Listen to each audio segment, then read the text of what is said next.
জটিলৰ পৰা জটিলতম হৈ পৰিছে কাজিৰঙা ৰাষ্ট্ৰীয় উদ্যানৰ বান পৰিস্থিতি। মই বৰ্তমান উপস্থিত আছোঁ কাজিৰঙাৰ অন্যতম স্পৰ্শকাতৰ এনিমেল কৰিডৰ হালধিবাৰীত মই উপস্থিত আছোঁ। মই প্ৰথমে মোৰ কেমেৰা সহযোগী চাহিবুদ্দিন আছে, চাহিবুদ্দিনে দেখুৱাই আছে ইয়াৰ সামগ্ৰিক পৰিৱেশ।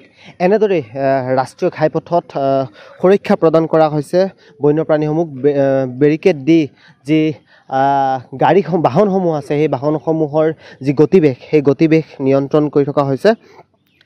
ব্ৰহ্মপুত্ৰৰ বাঢ়নী পানীৰ ফলত ৰাষ্ট্ৰীয় উদ্যানৰ সম্পূৰ্ণ এলেকা এতিয়া জলমগ্ন হৈ পৰিছে আৰু এইদৰে বন বিভাগৰ লোকসকল কৰ্তব্যত নিয়োজিত হৈ আছে। দিনে নিশাই এওঁলোকে বাহনসমূহৰ যি গতিবেগ সেই গতিবেগ তেওঁলোকে নিয়ন্ত্ৰণ কৰাৰ চেষ্টা কৰিছে। এইখিনি মুহূৰ্তত যদি চোৱা যায়, বন বিভাগে বন্যপ্ৰাণী সুৰক্ষাৰ ক্ষেত্ৰত কেইবাটাও পদক্ষেপ গ্ৰহণ কৰিছে। কালিৰে পৰা বাণিজ্যিক যান বাহন চলাচলৰ ক্ষেত্ৰত কঠোৰ হৈ পৰিছে বন বিভাগ। আনহাতে যদি চোৱা যায়, নিশা টাইম কাৰ্ডৰ বিপৰীতে এইবাৰ এস্কৰ্টৰ জৰিয়তে প্ৰতি 20 মিনিটৰ মূৰত বাহনসমূহক কৰিডৰ এলেকা পাৰ কৰোৱাৰ ব্যৱস্থা গ্ৰহণ কৰিছে ৰাষ্ট্ৰীয় উদ্যান কৰ্তৃপক্ষই। এটা কথা ক'ব লাগিব যে যিসমূহ বন্যপ্ৰাণী ৰাষ্ট্ৰীয় ঘাইপথ পাৰ কৰি কাৰ্বি পাহাৰৰ দিশে গতি কৰিছে, এই সময়ছোৱাত যাতে বন্যপ্ৰাণীসমূহ বাহনৰ খুন্দাত আহত বা নিহত নহয় তাৰ প্ৰতি অধিক গুৰুত্ব প্ৰদান কৰিছে ৰাষ্ট্ৰীয় উদ্যান কৰ্তৃপক্ষই। তাৰ পাছতো কিন্তু বৰ্তমান সময়ত বহু ঠাইত গাড়ীৰ খুন্দাত মৃত্যু হৈছে কেইবাটাও পহু।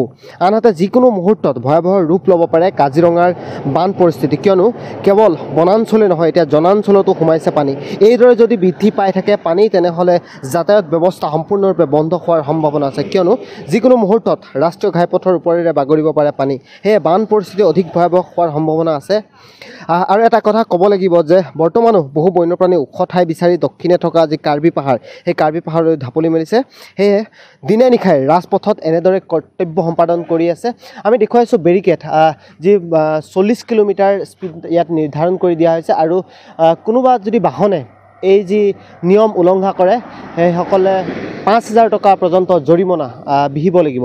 আৰু এটা কথা ক'ব লাগিব যে নিশাও ইয়াত আচলতে অধিক ডেপুটেশ্যনতো বনকৰ্মী মোতায়েন কৰা হৈছে। মহিলা বনকৰ্মীও ইয়াত নিশা কৰ্তব্য সম্পাদন কৰে, কিয়নো বন্যপ্ৰাণী যিকোনো মুহূৰ্তত ৰাষ্ট্ৰীয় ঘাইপথ অতিক্ৰম কৰি যি দক্ষিণে থকা নেচাৰেল হাইলেণ্ড যি কাৰ্বি পাহাৰ আছে সেই কাৰ্বি পাহাৰলৈ ঢাপলি মেলিব পাৰে আৰু সেই সময়ছোৱাত যাতে কোনো ধৰণৰ বাহনৰ খুন্দাত আহত বা নিহত নহয় তাৰ প্ৰতি লক্ষ্য ৰাখি মহিলা বনকৰ্মী হওক বা পুৰুষ বনকৰ্মী তেওঁলোকে নিজকে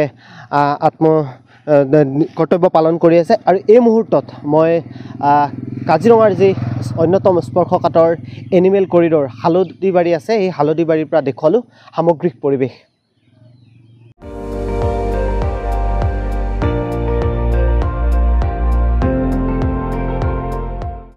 আপুনি চাই আছে ND24, সৰ্বশ্ৰেষ্ঠ নহয় সৰ্বোত্তমৰ দৌৰ।